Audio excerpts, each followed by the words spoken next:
ادھر ایک قافلہ آیا اور انہوں نے اپنا پانی بھرنے والا بھیجا اور اس نے اپنے ڈول کنویں میں ڈالا۔ پھر یوسف کو دیکھا تو پکار اٹھا، خوشخبری ہو، یہ تو ایک لڑکا ہے۔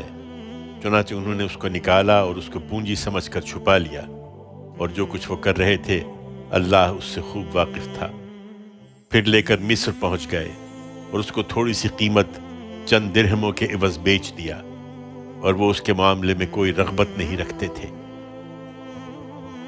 مصر کے لوگوں میں سے جس نے اسے خریدا، اس نے اپنی بیوی سے کہا، اس کو خاطر سے رکھنا، امید ہے کہ ہم کو نفع پہنچائے یا ہم اسے بیٹا ہی بنا لیں۔ اس طرح یوسف کو ہم نے اس ملک میں جگہ دی، اس لیے کہ اسے برگزیدہ کریں اور اس لیے کہ اسے باتوں کی حقیقت تک پہنچنا سکھائیں۔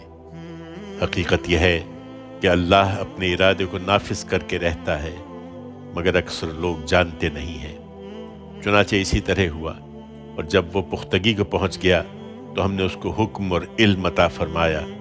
ان کو جو خوبی والے ہوں ہم اسی طرح بدلہ دیا کرتے ہیں۔